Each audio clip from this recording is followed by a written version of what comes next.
Welcome to Women's Work, a series about the working lives and literary works of U.S. women. In this series, we'll take up questions like where did Americans get the idea that certain types of work are properly women's work, while others are properly the sphere of men? How is work gendered in women's literature, women's work or works in another sense?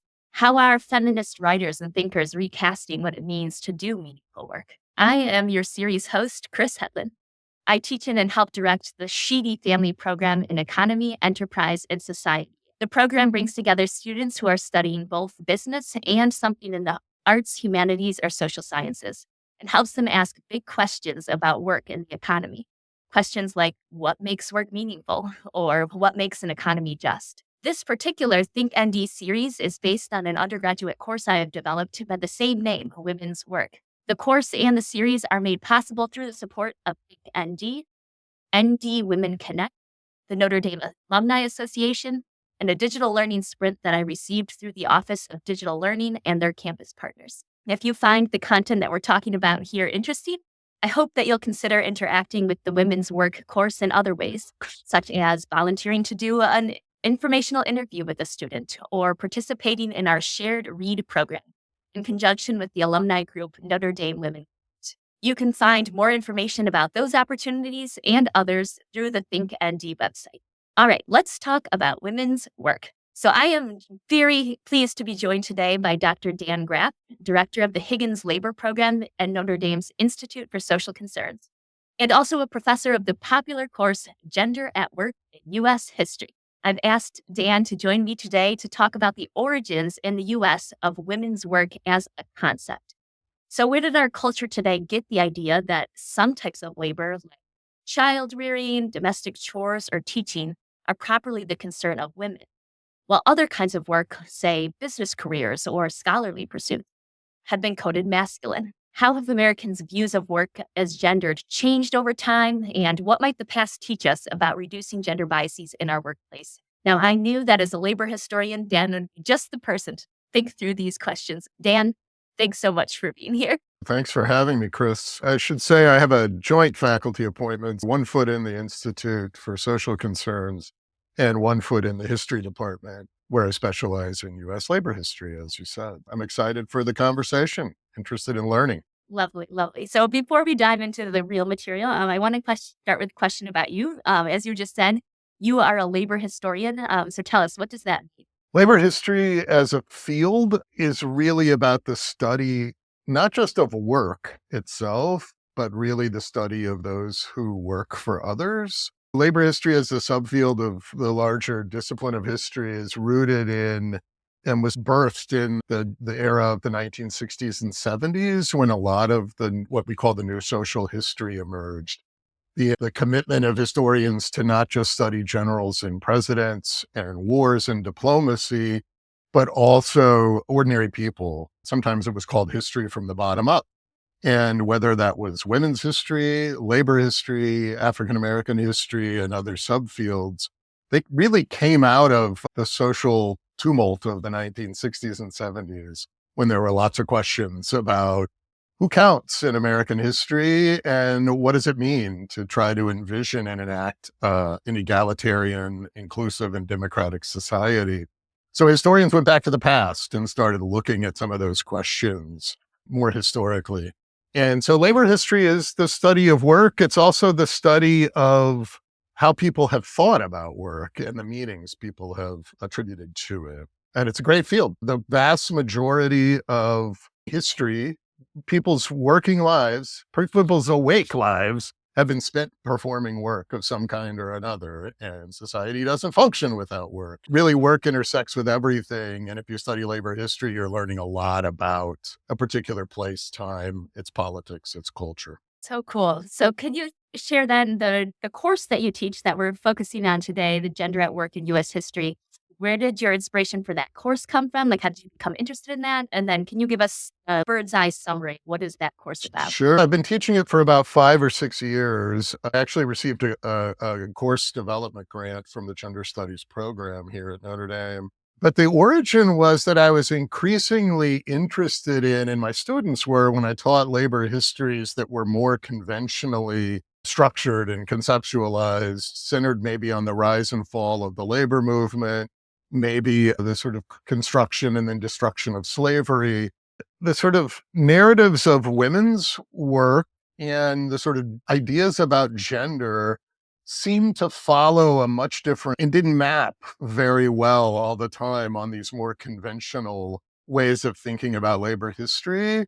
And as I struggled to update my courses like US labor since 1945 or American labor history to 1945, found that it was really hard to dislodge that old narrative and be much more inclusive, especially of women's labor and their perspective. So I decided I needed to decenter the familiar anchor points in labor history and develop a new course that would then, I hoped, send me back to transform the way I taught about labor history more generally, which it really has. So that's the origin of the interest. I would also say a personal interest. I have two daughters. Those are my two children who are now young adults. And I was really interested in their experiences, their opportunities, and trying to get a handle on the history of gender at a time in the last 20 years when I think there's been lots of changes and destabilizations in traditional gender roles. And I felt my students were interested in the same thing. So the course, Gender at Work in U.S. History, has a double meaning. It is a labor history course. So we look at the history of the relationship between work and gender, basically from colonial encounters to the near present. So it's a really long history. But then it's also the term gender at work has the second meaning that gender has been omnipresent, even if contingent and contested throughout American history, so that gender is always there, structuring the way people think, structuring the way they behave, structuring the way they envision how they fit in. And I wanted my students to understand the centrality of gender throughout American history, continuities as well as changes, and then focus on the main theme of gender operating at work, whether that's in the unpaid workplace of the home, the paid workplace of the factory, and all points in between. So cool. I'm struck as you're speaking about how you talk that like a focus on gender was challenging what you were seeing previous as like the key touch points within labor history. And then also that labor history is challenging some of the key touch points, regular history, if we want to call it that, focus on rulers and wars and such. What do you see? What are some of the challenges of studying workers and especially then thinking about women workers within US history? Yeah. So any study of the past is a challenging, and the further back you go, the harder it is to find sources, right? The bread and butter of historians' methodology is seeking out an archive, finding sources produced in the past so that we can figure out what was going on. When you look at workers, that's a bigger challenge than looking at a study of a prominent historical figure like Thomas Jefferson or Abraham Lincoln, left voluminous records, private and public, who worked for others, didn't have the time to be leaving records, didn't have the resources to be doing that, and often didn't have the literacy to do that as well, depending on when and where we're talking about. So the challenge for labor historians, especially because we want to understand the experiences and perspectives of those who did work for other people, it can be a real challenge because we don't have the diaries, we don't have the letters, we don't have just much of the sources, even newspapers, the sort of basic core of doing 19th century US history. There are some labor papers and there are newspapers that have discussions of work, but still the focus of who's doing the writing and reporting and editing, as well as the topics covered, are largely not through the eyes of working people. So the challenge is finding sources and then figuring out how to read sources through the eyes of people who were observing or commenting on or complaining about working people. And you have to then read those against the grain. A major source in the early 19th century, for example, are British travelers who just flooded the United States and wrote tons of what we would call travel logs, travel guides, reporting back to those middle class and upper class readers in Britain what is going on in this crazy new republic of the United States that broke away from us? And that's a great source for with working people because these elite British travelers were perpetually shocked at and even outraged at the interactions they would have with working people who they expected deference from and an understanding of class relations where they felt they were not receiving that. So those are great sources, but again, they're through the eyes of a population that has very particular ideas about who's supposed to do what work, how those people are supposed to act. And so it's a challenge not just to find sources about working people, but also responsibly read them to try to get an understanding of what was really happening.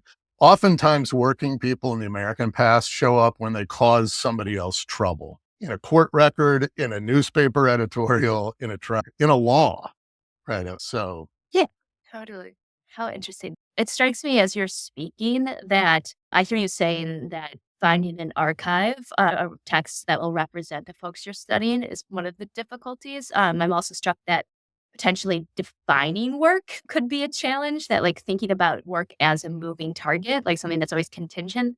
Can you offer insights into that, maybe specifically thinking about in the context of gender, how you would see defining work itself as a challenge? and you had asked earlier, and I'll link it to this. You had asked earlier, especially, is it harder to find women workers sources? And the answer is yes. The early America and the young United States, a very patriarchal society where the culture was organized in the households. Those households were headed by men who were designed to hold the property and possess the labor of their dependents, the term was called, which would be their wives and children and anyone else working for them. Men are much more prevalent in public sources because they're operating in politics in this earlier era than women. So the challenge of finding women's voices is even greater than finding working men's voices. But I would say societies throughout human history have been organized around gender. Gender's been a fundamental way that the society was organized. What it meant to be a man, what it meant to be a woman, what they were supposed to do, how they were supposed to act, how they were supposed to dress. These were very fundamental ways that people ordered society and understood it. One of the really fascinating things to realize the contingency of gender is that while gender has almost been omnipresent throughout human history, that like every society seems to have an understanding of gender, what that has meant in those different societies at different times has varied widely. So when English colonists encountered Algonquin peoples, say in what became Virginia in the 17th century, they were really weirded out by the understandings of gender and what men and women were supposed to do in terms of work. Societies in North America, for the most part, women were assigned the role of not just reproductive labor that was familiar to the English of giving birth, raising children, home, feeding families, but also growing the crops that fed those families. So women were responsible for and, in a sense, owned the corn crops that fed their cultures. And that was an affront to Englishmen in particular, who saw themselves as responsible for farming. In the English imaginary and in households in England, women would work gardens near the house. They would grow crops too that would feed their families. But the sort of staple crops or the major crop that might be commercially viable and traded and sold was men's work. So there's a real disconnect here. Both these societies have a strong sense of gender, and both were completely alienated by the other side's understanding of gender, which they thought was an affront to order and civilization.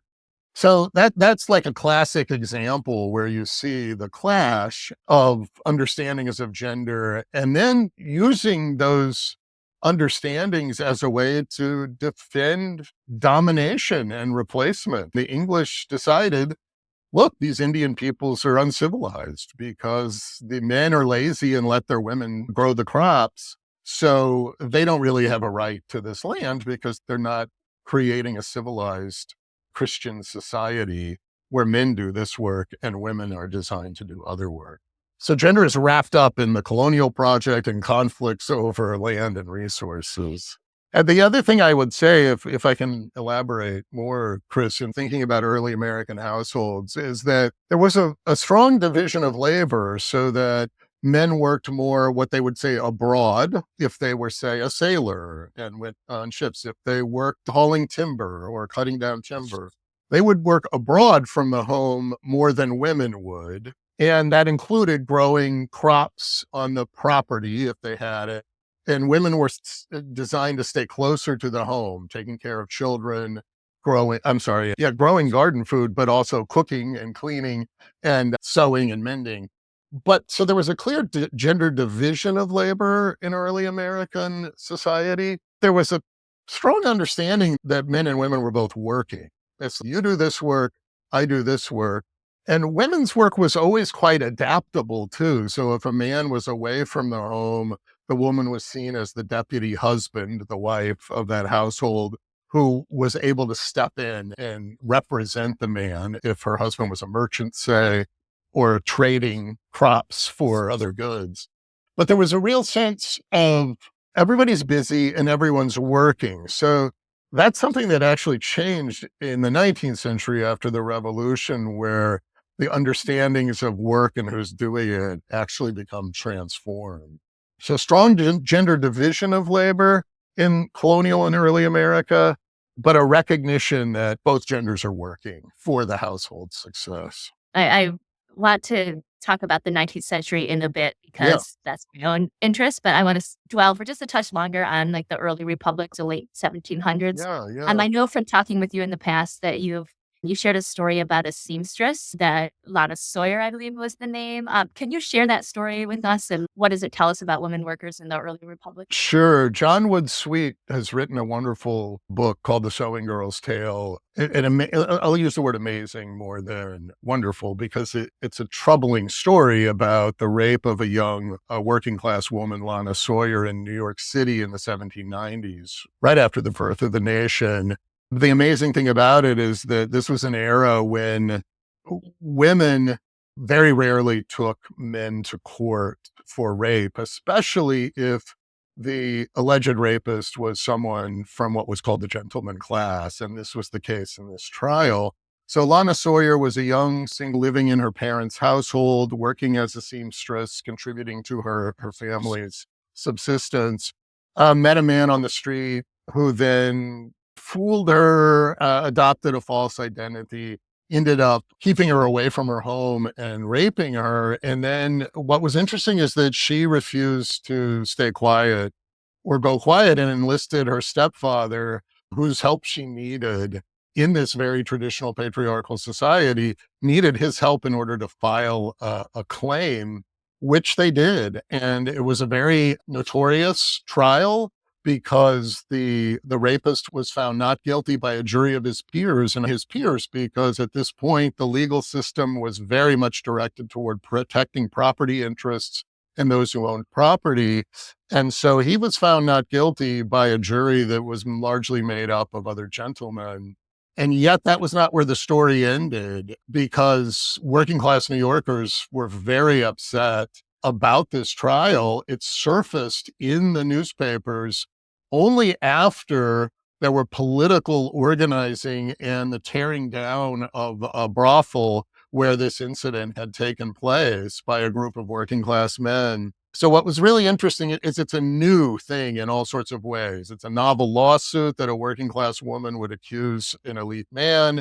It's novel in the sense that it does show up in the press, because normally newspapers wouldn't cover something like this. They might cover it if an enslaved man was accused of raping a white woman. That would make the newspapers in 1790s New York, but not a gentleman's rape. That would be left private. So this made the papers because it spilled out into the streets. The interesting thing is that Lana Sawyer seems to show some new agency in the New Republic of women pushing for rights, especially working women. The irony and somewhat of the tragedy here is Lana Sawyer herself became more invisible as the trial and then the aftermath went on.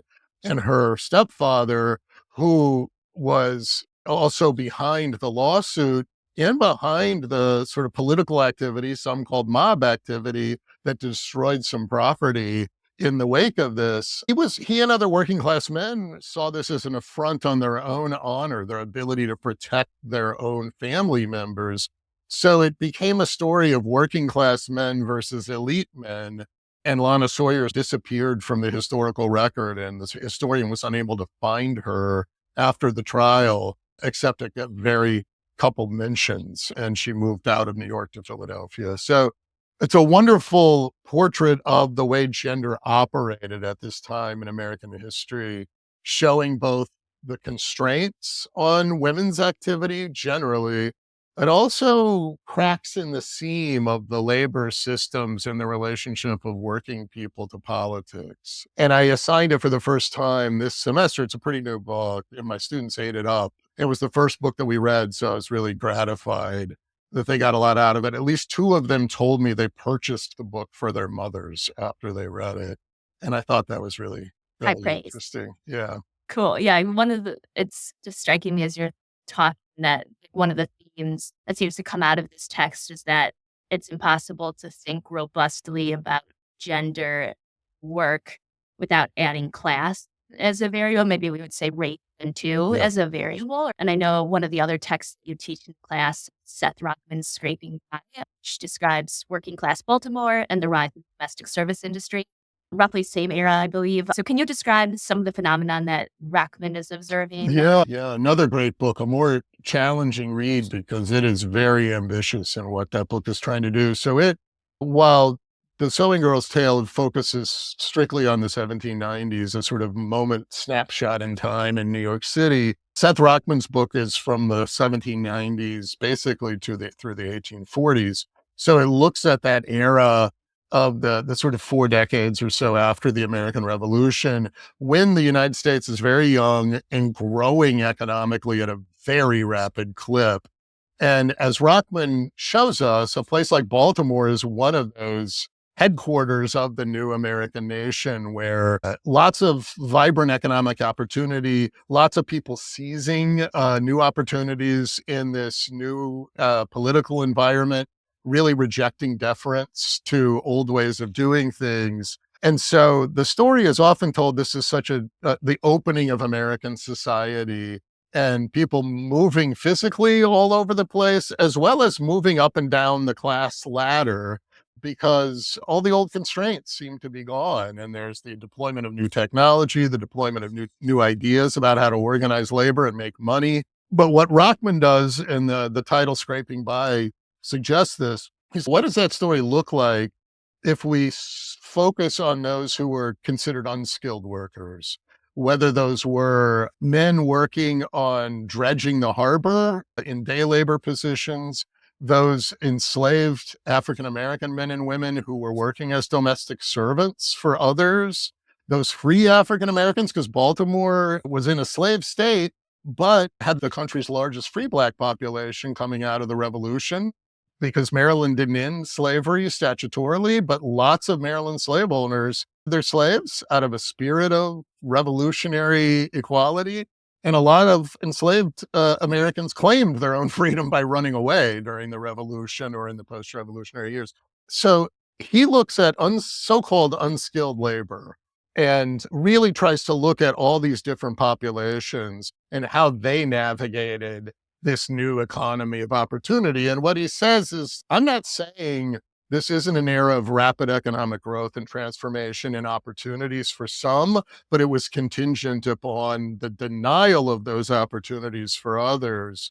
And so when we think of America becoming this open and free society, is if you worked for someone else and you didn't have a skill, that didn't really apply to you. Women's wages and job opportunities in the new republic were very limited.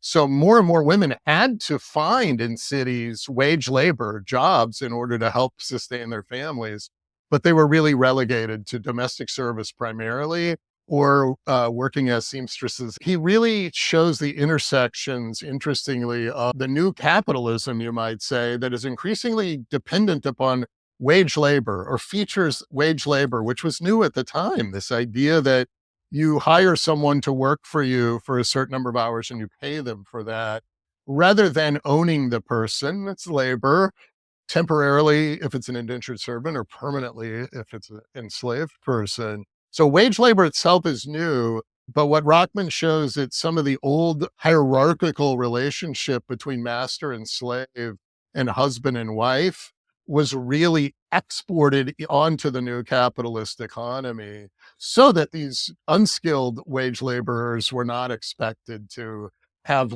many rights. They could be terminated at will. They didn't have an expectation of upward mobility. It's a complicated story that really challenges the students and others, I would say, to think about when we tell the story of the rise of American democracy and more men getting the right to vote in this era. How does that gel with the continuity of sort of denials of market freedom that many workers were experiencing?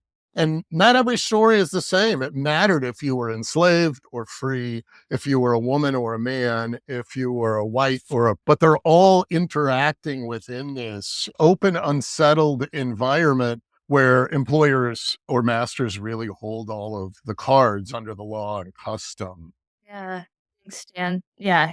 Can we turn from that to the 19th century for a bit? Sure. I'm a 19th century literary historian, as you know, by training.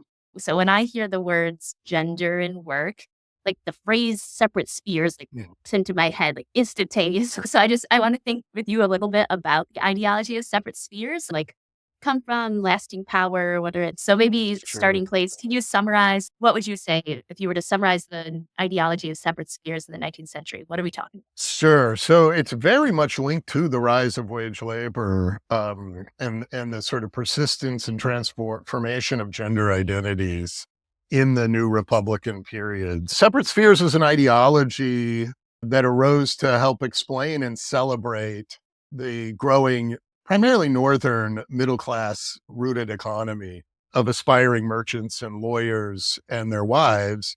And separate spheres was a model that took the traditional understanding of a gender division of labor. Men are out and abroad and public facing, women are private facing, taking care of the home, invested that with a new ideology that was really men go out and abroad and they work for wages or they derive incomes, they become the breadwinners in the proper household, while women have no role in the public sphere in terms of voting, in terms of participating in politics, or in an ideal scenario in terms of labor market participation.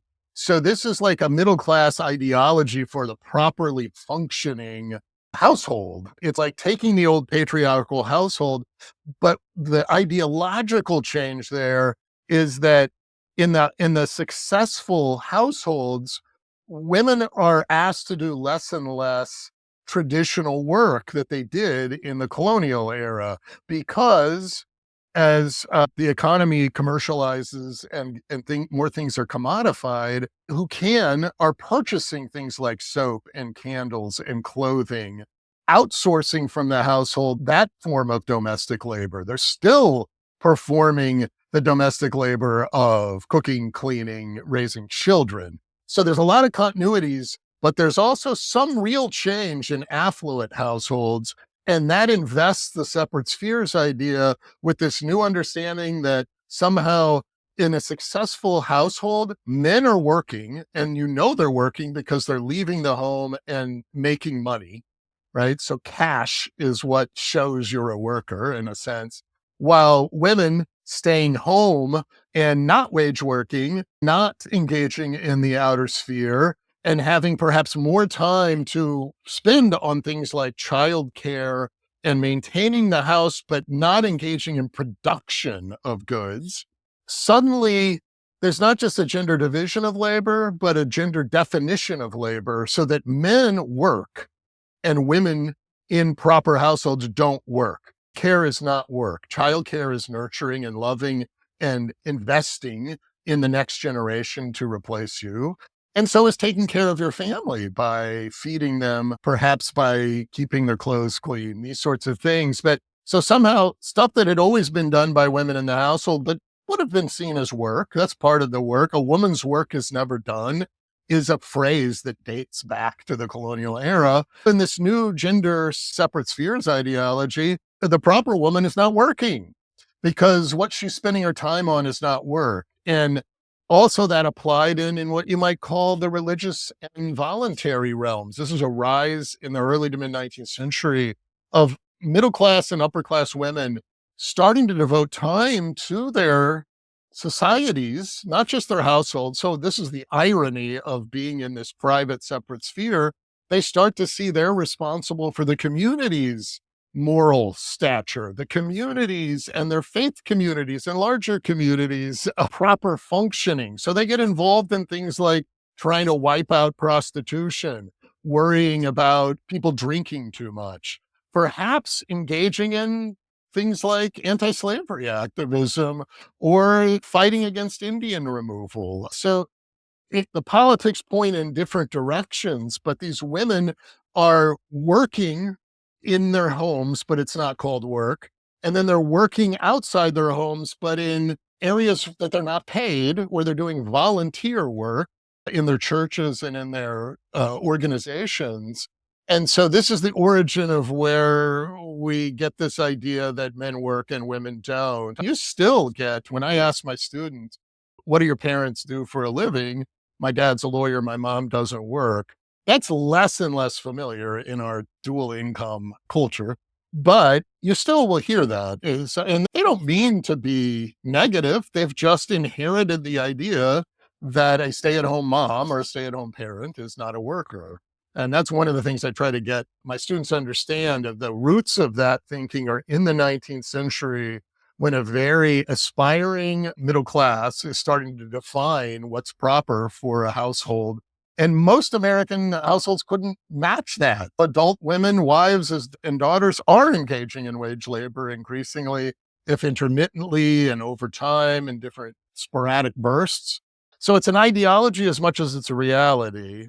And it's really a major shift. And my advisor, Gene Boydston, my beloved late advisor, historian at the University of Wisconsin, was the one who really articulated this switch in the 19th century North from a understanding that there was a gender division of labor to an actual gender definition of labor. Ever since that ideological move, women who've worked for wages or in the public sphere have faced the challenge of overcoming that somehow they're out of place. They're not in the right place because that violates that old separate spheres ideology of what a proper woman should be doing. That was really long. No, it's so interesting to me. I think thinking about that, the way that during the 19th century, work that women had been doing all along, like childcare, chores, things around the house, and suddenly, like you said, became seen as not work. It's nurturing, it's loving. A word that's also coming to mind when I think about separate spheres is influence. So that like women being told, like, what is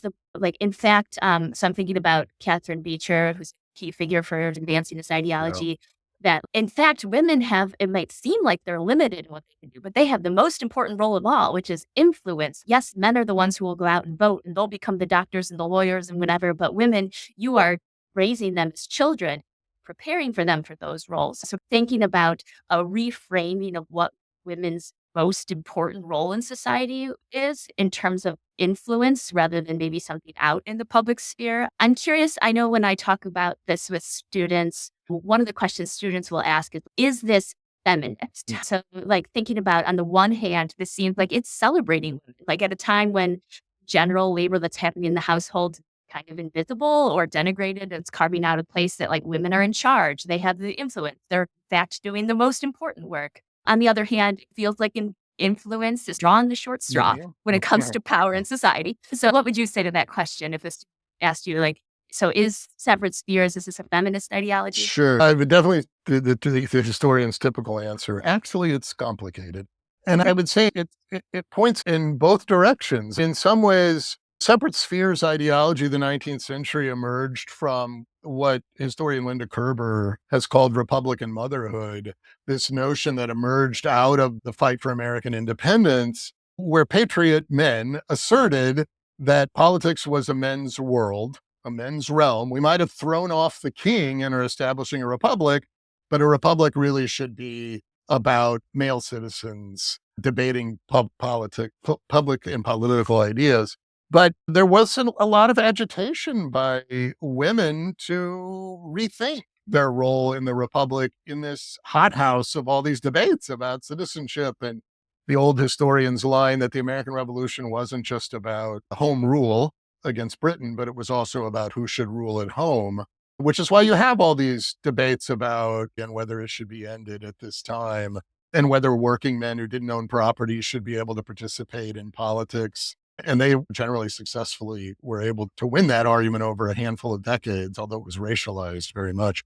So the Republican motherhood idea that women in the home were endowed with new importance because a republic future was contingent upon successfully teaching the next generation of men, and women were charged with raising the men, young men, their children, their sons, and their households. So Republican motherhood cut both ways too, right? It imbues women with a new role, but it's firmly within the privacy of the household. And you could say that continues up in this separate spheres model, but influence was something, as you were saying earlier, if the idea was it was also supposed to take place in privacy in the household, not in public, it spilled over, right? The people who articulate ideologies of hierarchy and exclusion in a republic like the United States have rarely been able to control those ideas or how they're used or interpreted by others.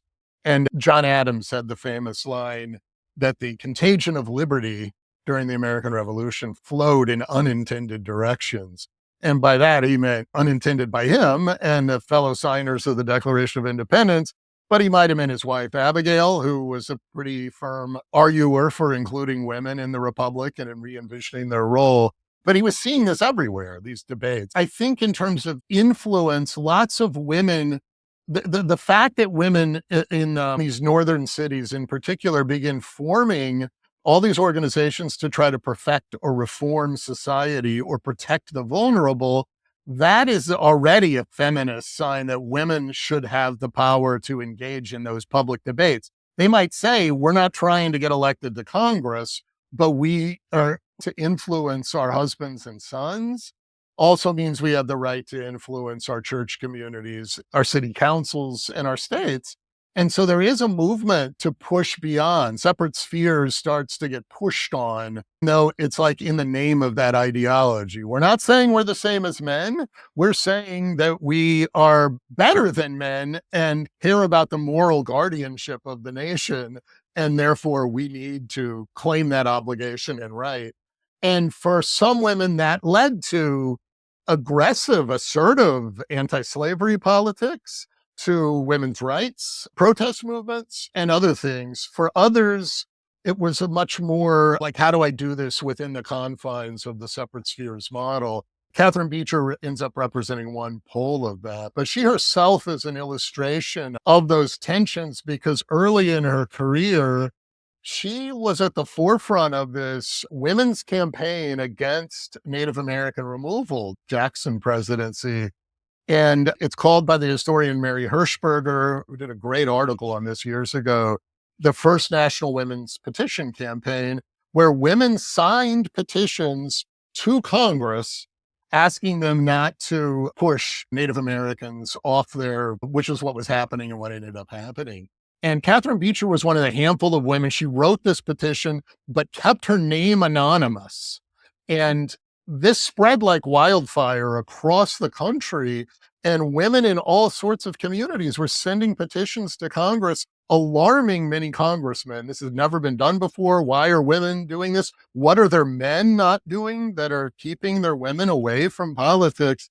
And it was nearly successful as part of the movement to stop Indian removal. It didn't, but it led many women, including Beecher's sister, Harriet Beecher Stowe, later Stowe, to get very much more actively involved in fighting slavery and engaging in more directly political things. Beecher herself had what I think we can only call as a nervous breakdown, trying to keep her identity secret and not be outed as the originator of this campaign. And she removed herself from the effort, reemerged a couple of years later as who you were describing earlier, Chris, which was this leading public intellectual of all things on the need for women not to be involved in politics. That is not a role that they should have, and including fighting slavery. She herself, and this is one of these classic ways that women fighting against women's expansion of rights in public. You might argue somebody like Phyllis Schlafly is a more modern version of this, were very public political figures arguing against their own genders or even need to be involved in that realm. That's a cautionary tale, I think, about how do we think about what's feminist or not? And we need to be very careful about realizing what feminism looked like in this period versus today. Lots of people for women's workers' rights in the late 19th, early 20th centuries, not fighting to end gender sex typing of jobs. They were fighting to improve women's workers' hours and pay within those sex typed jobs. And they weren't even attempting to eliminate what you might call the gender division of labor in households, where they were responsible for all the unpaid labor, even if they were working for wages.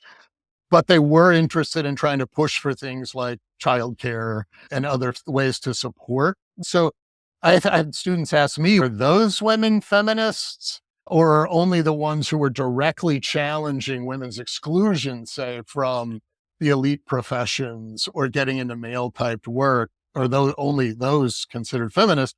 And my answer is no. They're both feminists in very different ways and often fighting each other throughout the 20th century. Yeah, I feel like talking to students about multiple feminisms is just something that it's hard to overemphasize how important that is. I loved when you mentioned the line about ideas are hard to control, right? That you can think you're doing one thing and then it can be taken up in a lot of different ways. I was also struck when you said that there is like a mismatch between idea of separate spheres versus what's happening in reality. And it strikes me that like just separate spheres as an idea or a story had a pretty limited scope. Like this made a lot of sense to Catherine Beecher and Harriet Beecher Stowe and basically white middle class Protestant New Englanders. But outside of that, it didn't really match up with many women's experiences of the world. People were already out working. And I'm thinking about how the cry about women's place being within the home, nurturing the children, it's happening at the same time as the Industrial Revolution. So I guess, can you reflect a little bit on that? Basically, at this time, in the 19th century, how many women actually are working inside the home versus outside of it? Sure. How did the Industrial Revolution change the way people were thinking about women's work in the US? Yeah. So in some ways, I think women were always working inside homes, right? And they continue to do that. So that didn't really change for working who couldn't afford to hire other working class women to work in their own. Women's wage labor participation rates do go up in the 19th century, largely for unmarried women. Throughout the 19th century, say by like the turn of the 20th century, like 20% of American women at any given point, I think, are engaging in wage labor. But it's always so determined by age and marital status and if one had children or not. So you really have to look at it in terms of these multiple factors. In general, you could say from the Industrial Revolution up to the 21st century, you could chart a gradual path of more and more women engaging in wage labor. And that's definitely true. But there have been periods of upsurge like World War II, retrenchments after the war, where actually fewer women were wage working in the early 1950s than had been in the 20s and 30s briefly. But the overall story is more and more women participating in paid labor. If you're looking at a group like African American women, they were always higher than white women's participation. And that's in some ways because they weren't unable to conform to the breadwinner model, because their husbands in an era of the 19th century when the vast majority of American men and women did marry and lived in households, sometimes not just nuclear households, often multi-generational. But African American men were marginalized in the paid labor force in terms of what jobs they could access and the pay that they got, that working class Black households almost always had to have multiple income earners, dating back to the days of slavery if it were a free African American family. So it's a complicated story. It certainly is one of rising labor force participation for women, so that now it's nearly equal to men. But I was going to say something else about that story, but maybe it'll come to me. I'm sure we can edit this part out. No, great. Because of the separate spheres ideology and the sort of gender definition of labor that had preoccupied middle class imaginations and got pushed onto the larger culture and policymakers, I think the challenge for was that even though more and more American women each decade were engaging in paid labor out of necessity, they were never able until certainly after the Civil Rights Act, and I think we're still fighting this, but never able to be seen as secure and legitimate, so that arguments made against raising the wages, say, of a factory worker who was a woman in Chicago in the 1890s would be she's working for pin money was the term. That is like a decorative accessory, not for her livelihood, because she should be married. I don't know if she is or not, but she should be. And if she is, she should be working in the home. So she's already like an anomaly or a threat to order. And that was used to justify low wages. It was also often, unfortunately, used working class men who were threatened by the need for their women to have to engage in paid wage labor, who were like saw that as an attack on their honor and status. So there's often working class men who are in the labor movement who are the most forceful public presence of working people in public debates. They're arguing against like a system that relies on more women engaging in paid labor. So there's all this sort of multiple challenges from men as men and men as employers and men as fellow workers against working wage earning women.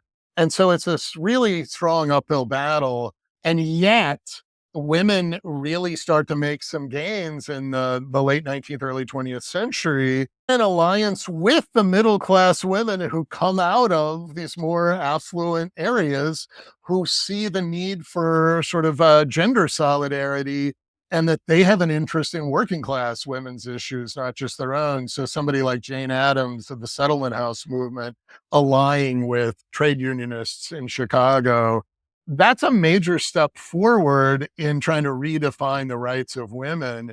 And later, it's those ideas, limiting hours for workers, making workplaces more safe, making city streets more safe for people, improving sanitation.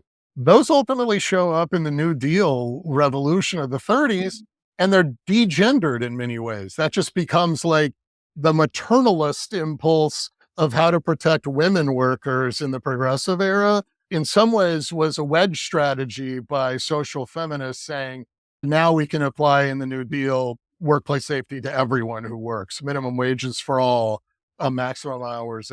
So that's a gendered story too, and is something I've learned in teaching this course, that you cannot understand the New Deal without understanding how central gender was to it and women's activism was to the passage of the Social Security Act, the Fair Labor Standards Act, and the National Labor Relations Act.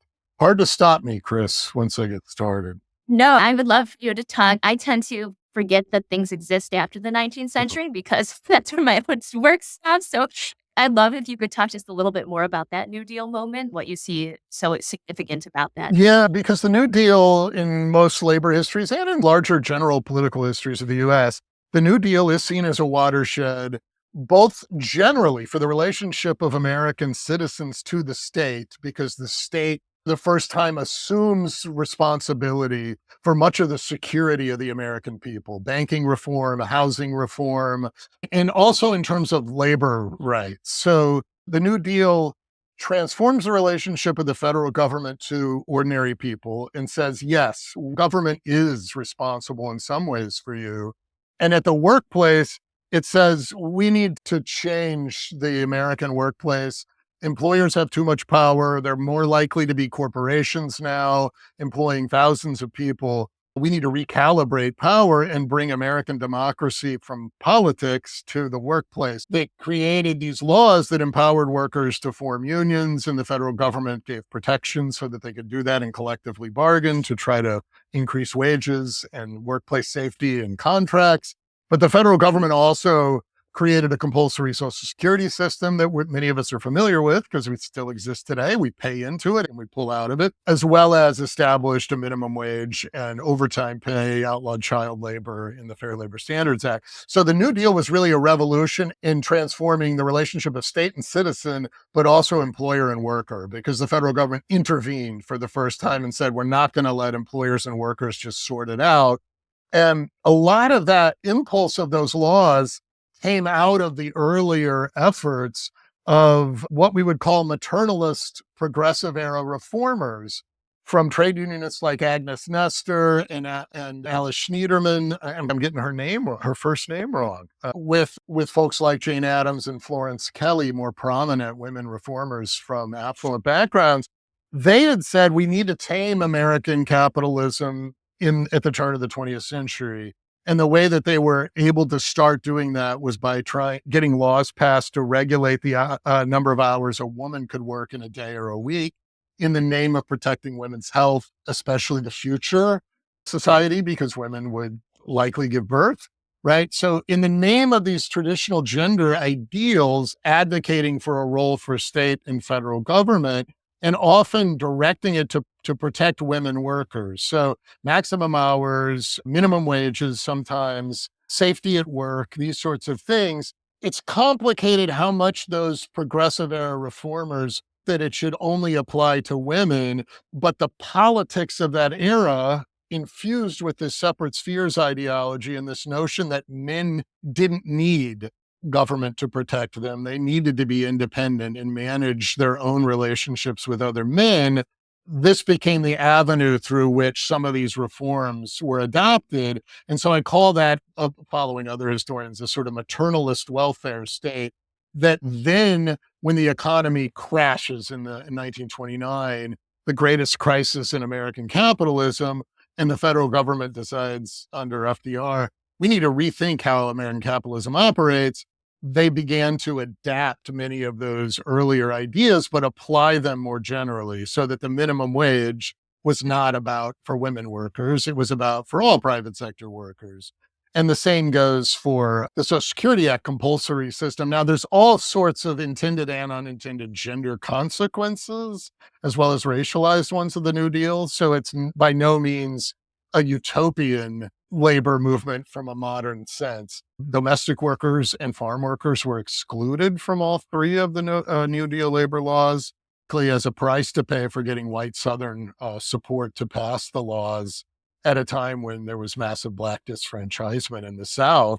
And white Southerners were very afraid that these laws were going to completely upend the racial order, much more than they were concerned about the gender order. But the New Deal, I think, should be seen as building on the primarily women reformers, along with allies like Father John Ryan, great Catholic priest, pushing for these laws at the turn of the century too, who came up with the idea of the living wage. So it wasn't just women, but not in the story that it's centered on women's activism in communities and settlement houses and trade unions, and engaging very politically even before suffrage in 1920 misses a big part of the story. And that's personified by the first female cabinet member. FDR appoints Frances Perkins, who comes out of that movement and is a big ally of Florence Kelley and Jane Addams, as the Secretary of Labor. And she's the only cabinet member, I believe, who served continuously all through all four of his terms.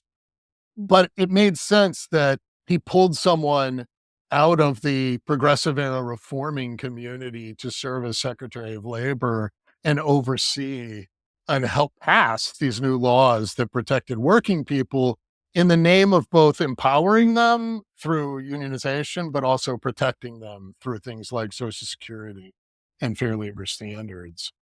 Yeah. Cool. We've talked about like a 1790s moment. We've talked about like 80s-ish. Mm-hmm. We've talked about New Deal era. If you were to say what's happening today Mm. within women's work that you think historians looking back will say this is what's defining our moment, what would you see as most important? I would first say we jumped over the 1964 Civil Rights Act. So if we say we're Sure. still There in you go. that era, the um, the outlawing in 1964 of discrimination based on race, sex, ethnicity, religion is fundamental to the birth of the sort of modern feminist movement and the ways in which gender hierarchy has been addressed and not addressed are really rooted in that law and its potential as well as its limitations. So I think we're still living in that era where women have increasingly become more fully economic equals to men in many ways. And yet so many of the continuities persist in terms of who's performing household unpaid household labor in heterosexual couples' families. Women still are doing way more of that. Women still only make 80 cents to the dollar of men. So there's a lot of persistence that's rooted in these histories. To me, I would say we're at a moment, and I'm both profoundly disappointed and even shocked that this wasn't a major debate in the political campaign. And ironically, I think I only heard JD Vance really bring it up. But I think these ideas about the care economy and the arguments that in a modern economy, we need to make sure that if we want full labor force participation by men and women, which is what we're seeing, we've got to reconcile that with the unpaid labor needs of households. Does that mean paid childcare as a right and a policy of the federal government, not just if you're able to afford it? Does that mean more robust programs for elder care and supporting American households at that level? So I think that's the next frontier is in an era where the laws in the United States do not support households' ability to maximize participation in the paid labor force by the adults in the household. It's not set up that way, and it's an outlier amongst most other nations that the US would consider peer nations, whether it's in Western Europe or Japan. So I think that's the issue now that is the elephant in the room that is not getting nearly enough attention. Got a lot of attention early in the Biden administration and then dropped from the radar. But I think that young Americans are really going to push not just for full equality at the workplace by all genders, but I think ways to support working people as human beings, not just those who punch a clock or engage in paid labor, but who have other lives and responsibilities. And just like thinking about care work, I think that's something that talking with students know is often on their mind of trying to reconcile maybe on the one hand, basically feeling like they're in a lose situation. Our students are saying like, okay, if I were to decide that I want to be at home as a caretaker, or if I don't have the choice and I feel like I need to be home as a caretaker, then I'm accused of not doing real work, or I'm not feminist, or I'm like students at Notre Dame, like I'm not taking advantage of my degrees. On the other hand, students who say they choose to work outside of the home or they have to work outside of the home, then they're accused of not being real women or they're not family oriented. So it's feeling like they're going to lose. How would you say studying history, like the history of women's work, can that lend us any help in Yeah. sorting through that lose Yeah, situation? yeah, I think so. I think studying the ways in which women tried to navigate these issues in the past, because there were debates since the New Deal about federal childcare plans and short-lived experiments during World War II, because the federal government and the country was relying on paid labor of women while more men went to fight the war. So there have been debates in the past where we can look back and see how were those articulated and what happened and why. But one thing I think that looking at history can help here is this. Throughout American history, women's labor and women's roles have been way more adaptable, despite the sort of ideological straitjacket that women have been placed in politically and economically over the years. On the ground, women's labor and I guess women's work to support their households has been adaptable in the sense that women were constantly breaking gender stereotypes when men were away or men got killed at war or in the factory or all sorts of other things. So women's labor has been adaptable and helped American communities endure resil through, if that's a verb, Love massive it. periods of crisis, whether they were economic transformations like the Industrial Revolution or geopolitical crises like world wars. And I think what we need to see now is men's adaptability. It's not that there aren't many men who are already engaging in being stay at home dads, say. And lots of my students much more talk about that than did a generation ago. But men have the stereotyped role of what men are supposed to do, and the sort of cultural constraints on that don't permit an adaptability that would really benefit. I think it's what we need less is women to figure out how to do more and how to navigate home versus work, wages versus unpaid labor, fulfillment in professional success versus taking care of my family. Need a more equitable sort of understanding of how men and women both need to be navigating that in ways that make it more sustainable.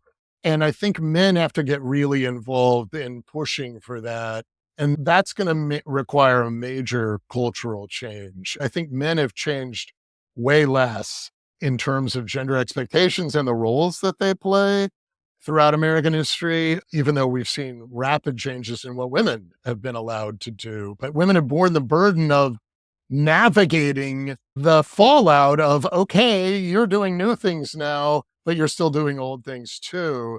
And so I think a political coalition that expects much more from men and re-envision men's places in paid labor and in the unpaid labor of the home is what's necessary. Yeah, that just really resonates. That brings to the end of the questions I had for you. Dan, were there things that were on your mind coming into this conversation that haven't come up yet that you might like to say to close? I would like to ask you a question, Chris. That's about literature. And I'm curious, as a historian, I sometimes use fiction, say, as primary sources to help my students understand ideas. But I'm wondering what you would say about the utility of literature about women's work, say in the 19th century, that you think maybe offers windows into understanding that we might not get from other kinds of sources that historians typically use. Yeah, I guess the thing that's coming to mind first is the interaction between fiction and culture being a two-way street, that fiction shapes the culture and then culture shapes the fiction. And so I think back to when you were talking about the difficulty of finding sourcing or archives to describe what was happening in working women's lives, and how fiction itself can provide insights into those spheres and what those relationships look like and those as lived experiences and whole people. So that's the first thing that's coming to mind. And the other thing that's coming to mind is like the pedagogical function of fiction, like the teaching function. Mm. And like going back to the separate spheres, ideology is an example. So we talked about Catherine Beecher, talked a little bit about Harriet Beecher Stowe as an author. And one of the things that strikes me when I read her text is that, oh, she's teaching the idea that Catherine Beecher has written out in her treatise on domestic economy. So if, in fact, a treatise on domestic economy is a little more than you want to stomach on just a casual afternoon, you can read a novel where, in fact, you can know which characters are good based on how clean their houses are, like when it comes to female characters. And so it's thinking about why that is. For Stowe, to keep a good house is, in fact, a moral duty. That's a religious duty for a woman. And so when I teach fiction or use fiction, interested in the ways that ideas can become ingrained in the social consciousness, and certainly thinking about women reading fiction by the mid-19th century. In the very early US, to read fiction was considered scandalous, especially for women. Novels will pull women away from their Bibles and keep them from reading what they should. And I won't spoil too much from the next episode of the podcast, which will be about women's fiction. But by the mid-19th century, more acceptable for women to be reading fiction. And yeah, the idea that you could learn societal expectations by reading some of these texts, that function of literature is very interesting to me. That's great. Yeah, thanks. Thanks for sharing that. Yeah, I'm struck that people understand their lives through narratives, right? They tell stories about their own lives and the lives of their families and communities. And it's such a powerful way that humans understand the world. And I think published or unpublished literature, fiction, right, written down, the perfect way to reinforce that and show what you were talking about, that dialogue between culture and fiction. So I think that's great. The only other thing I would say is one thing I run across in teaching American history generally is this sort of idea that people who study, say, gender and history are reading back into the past concerns that weren't there. So that applying a presentist approach to the past, and nothing could be further from the truth. What's really interesting is that gender is everywhere in the records left behind, gender controversies, gender assumptions, gender declarations. And so Americans in the 18th and 19th centuries were wrestling with gender as a way to understand the world and as a way to put people in particular places. And that's always been happening. It happens in different debates and over different goals, you might say, and with different resolutions at different times. But people who are interested in studying what we care about today, going back in the past and trying to understand how Americans thought about and fought about that before, what historians do, whether it's about war, whether it's about politics, whether it's about gender and culture. And the study of gender in history should need no defense, but that's an often misinformed one that people are like, oh, you're not studying what people cared about back then. We're going to the primary sources, and this is what they cared about, and we're talking about. I encourage people to read history and engage in history. It's a great way to open one's mind, just like fiction reading is, to get you out of whether it's a comfort zone or the way you think about how the world operates. You accidentally conclude that's the way it must operate. History is a perfect antidote to that, where you see how people did and fought about things differently than we did. It's a great exercise in humility as well as empowerment in that sense. Things haven't always been this way. They don't always have to be in the way they are now, too. Thank you so much, Dan. I'm just, so grateful for your insights. And thank you, audience members, too, for joining us for Women's Work. On behalf of me and Indie Women Connect and Think Indie, I'm just, so grateful for you joining in our conversation. I hope that you visit thinkin.edu to learn more about this topic and other things. Until next time, inspire your mind and spark conversations.